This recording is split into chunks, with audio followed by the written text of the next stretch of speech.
77 WABC and Bergen Newbridge Medical Center honor the life of legendary broadcaster and our friend, Ernie Anastas. Hi, it's Ernie Anastas. You know, your thoughts can affect how you feel. Bergen Newbridge Medical Center is the largest hospital in New Jersey, providing comprehensive, equitable, compassionate, and high-quality emergency inpatient and outpatient medical care, plus mental health services and substance use disorder treatment. The Bergen Newbridge team can address your total health needs in one convenient location. Call 201-225-7130 for an appointment or newbridgehealth.org. Doctor, I promised the audience this, you obviously being so much involved with the James Webb Telescope.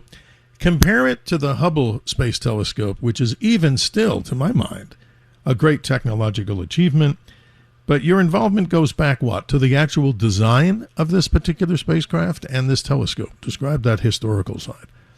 Yeah, back in 95 when I joined the mission, people had already written a book about what they wanted it to do.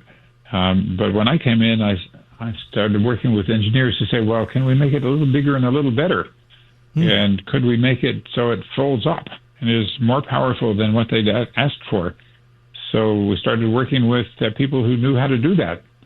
As it turned out, people in the classified world had already been working on folding telescopes, making up a big mirror out of smaller hexagons. So I worked with engineers and managers to find out how to do it. And we started asking people in the aerospace industry to show us how they would. And so I was in on that part, and it was a very exciting time to see the creative forces of our aerospace industry coming to bear on solving an astronomy problem. Yes. Describe this, if I'm correct. The Hubble has approximately an 8-foot mirror, while the many segmented mirrors of James Webb is over 21 feet. But it's not one singular mirror, in case people don't know this, because it's theater of the mind.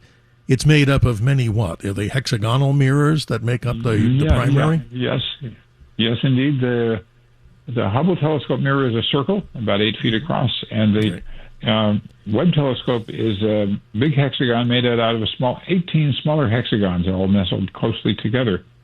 So when it's made out of small pieces, you have to adjust them into place after you launch. So that was our first question. What if it's out of focus after launch? Answer was, we'll put motors on all of the parts so they can be moved into the right place. Right, not like the Hubble. Right, exactly, when you had optical, inferiority when that whole situation took place.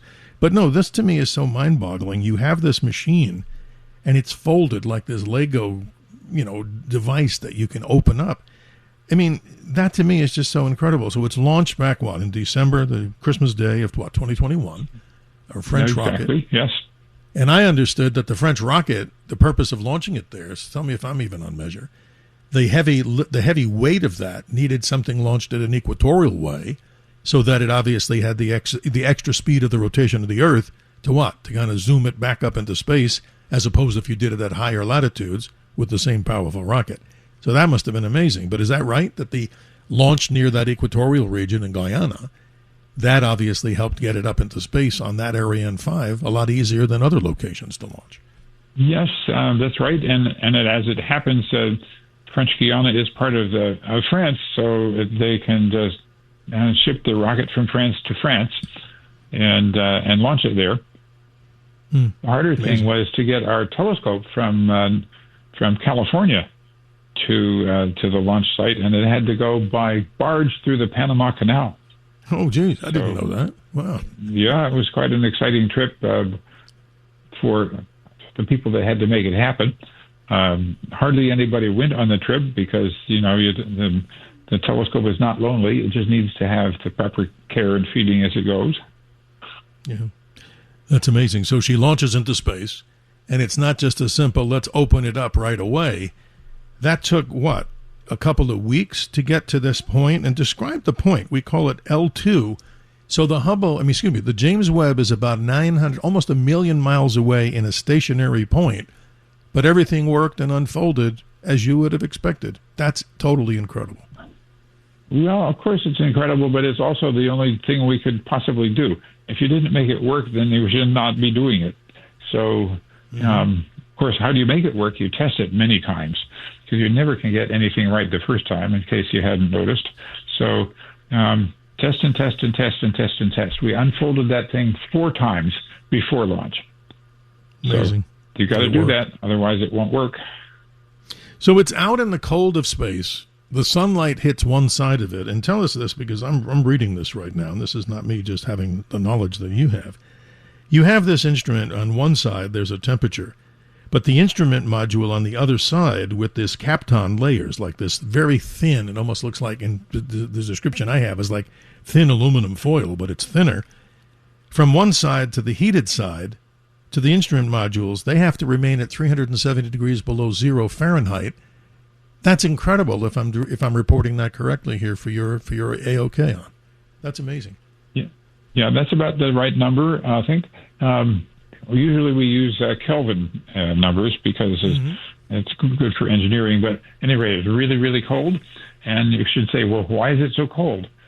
We want to pick up infrared light, and we want the telescope not to emit any infrared light. So how do you do that? You make the telescope itself cold.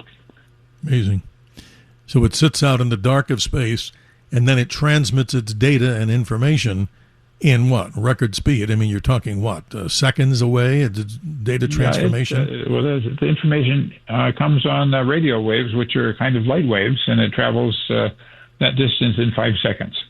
The Marine Toys for Tots foster care program is bringing hope to children who need it most. Every 2 minutes, a child enters foster care, often with only a small bag of belongings. More than 400,000 children face trauma and uncertainty, many before age 8. This May, during Foster Care Awareness Month, Toys for Tots is creating Room for Joy. In 2025, nearly 375,000 children received comfort through toys, books, and essentials, reminding them they are not alone. Donate now and change a child's life.